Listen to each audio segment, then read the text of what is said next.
The Interplanetary Podcast. The exploration of space for the benefit of all mankind. Your hosts, here in London, Matthew Russell and Jamie Franklin. So, welcome to the Interplanetary Podcast. We have Gerhard from the European Space Agency. Yeah. And you were the head scientist, is that correct? Well, I was the project scientist for Rosetta until 2006, and I started right from the beginning as study scientist, but I became mission manager just after launch. Yeah. And then usually you should separate these two jobs again. So, and I was project scientist till 2006, as I said, and then mission manager from 2004, just after the launch, till 2013. That was close to my retirement. And I've been involved in the mission for a very long time and still follow it. So you consider it your baby? Some people believe it's my baby, but you can't say that because it's something, where a lot of people work with it. From ESA we have to have a project scientist, but there were a group of scientists who started to work on that, who had the ideas, and there's big luck that you can, so to say, come in a position when you're at ESA. What sort of year did the original project seeds, the first kind of, let's build a spacecraft to chase down a comet? This goes way back, but for ESA it came about when in 1983, 1984, the Horizon 2000, this long-term program was initialized, and the director wanted to give the Europeans a chance to build also very ambitious big projects that could put a mark, so to say, in the history of planetary exploration astronomy. And that this was the time when you had then got Cluster and SOHO, and you got XMM, and you got Herschel, Infrared Space Observatory. And one of the cornerstones, and that two of our prominent scientists that were Johannes Geis, a professor from Bern, who was very famous, and Hugo Festig, very famous cosmochemist, and they thought this is the great chance for Europe to go to a primitive body and get a sample back. So that was actually the idea to do something like this. Was in end of 84, and in 85 we had a study team, and then with a few scientists, we then made a proposal to ESA, to the Solar System Working Group, that this should be the planetary cornerstone to go to a comet and bring a sample back. So this idea is, and we got, it was approved, and we could start on see if it's feasible, what you could do. And the Comet Nuclear Sample Return didn't come about. It was together with NASA, but in 89, 90, NASA had to pull out. That was after the Challenger accident. All this, there were a lot of problems with their budget, and ESA was sitting there. Now, we wanted to have a Comet Nuclear Sample Return, which we couldn't do alone. Too complicated. A lot of people said, "You are crazy. It's not feasible, and Europe can't do it. It will be too expensive." And then we looked what we could do, what could be done in Europe to be a cornerstone, which is also worthwhile to do. Scientifically challenging and really interesting. And then we had the idea, this big science team of scientists working that we should go to a comet rendezvous, and perhaps with a lander.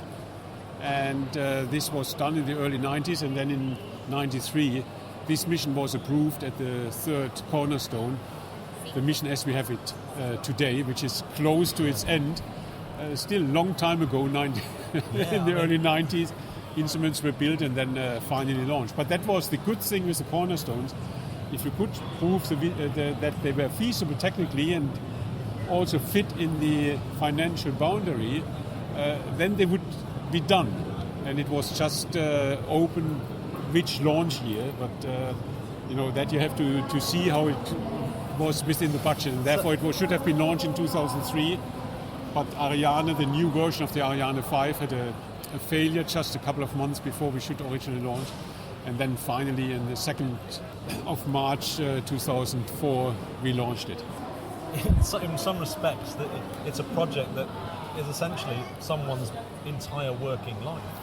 No, sure. It's really a big chunk of my professional life where I work, but also for others. Yeah. And you see it from the instruments. That was already one of the things that had to be implemented. We knew that a lot of the PIs responsible for the instruments, already some of them were older than I was, so we knew that they would retire, and that was also part of the request for the proposals, that they should put in how they see how the instruments could be supported over the years, that they knew that they would bring a new principal investigator in, that the knowledge is preserved, which is a big problem with a mission that is 10 years in flight, because you have people building instruments and they retire, or a lot of PhD students, they finish their work and then they go off to other things, and then 10 years later the instruments should work and you want to do the data analysis. So this was one of the key issues we really pointed out in the beginning, that the teams should work on this one, and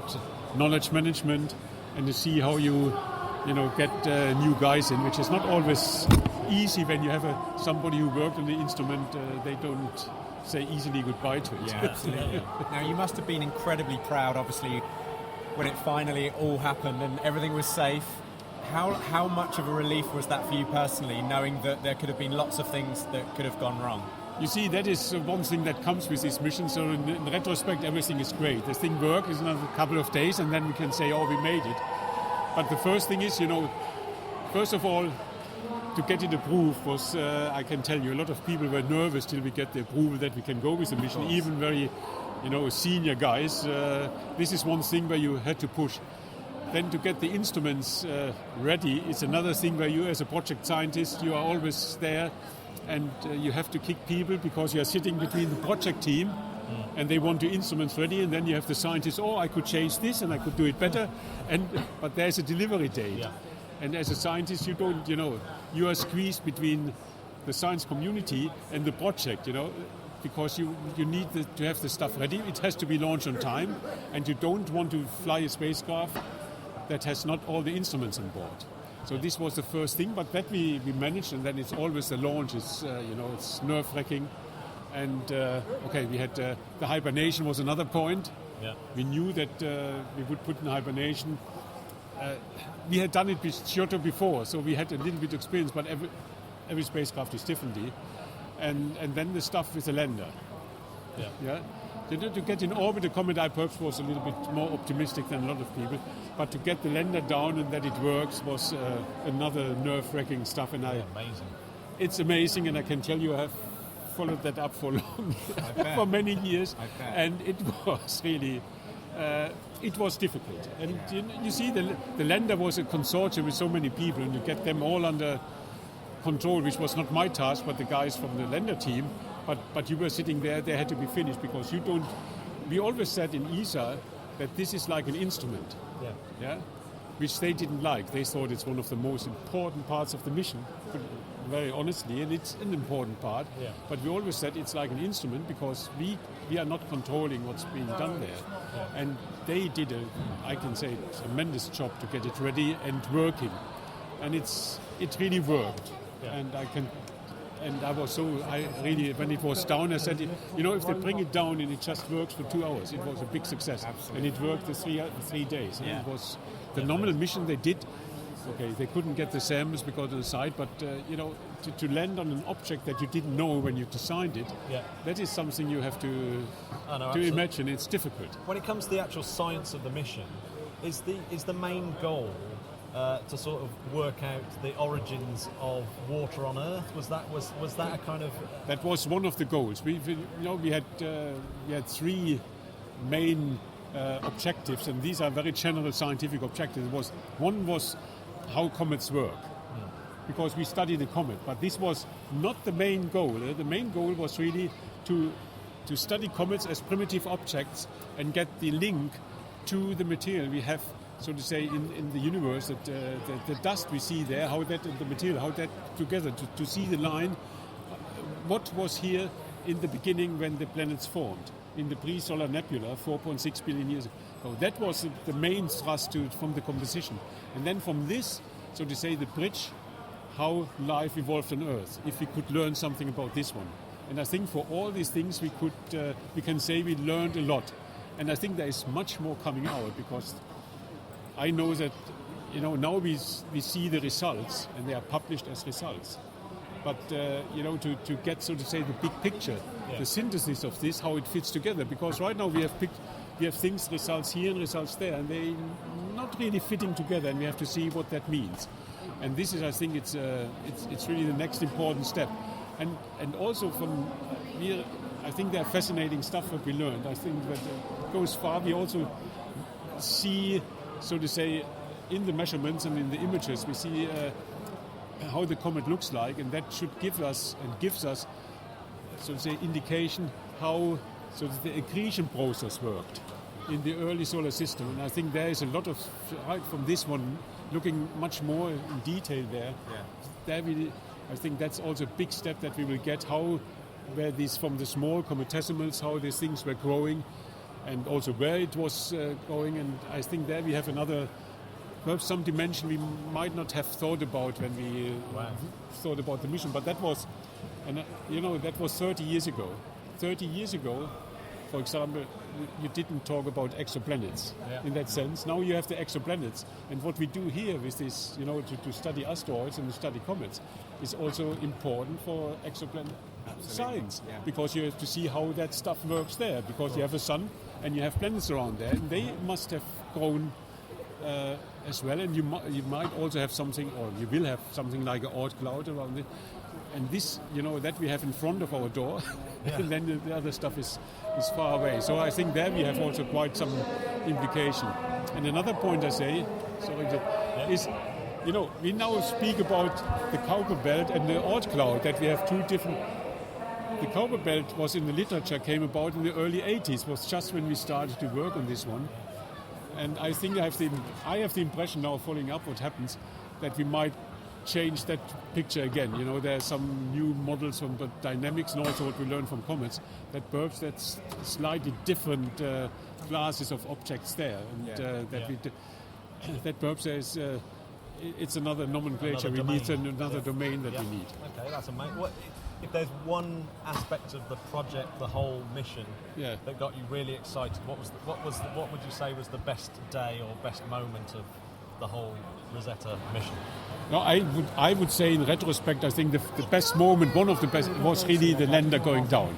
This is because everybody was excited about it, and I think there we demonstrated really what we can do in Europe, how to build it, and I think we should be proud as Europeans.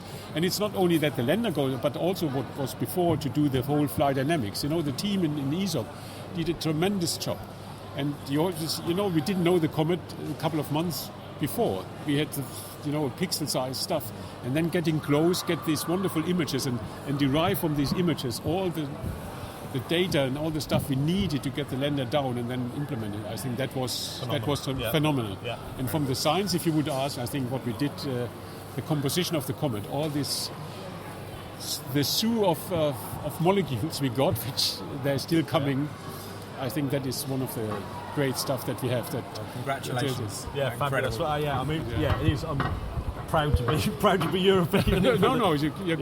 Even if there were also Americans involved. They did that. No. We keep.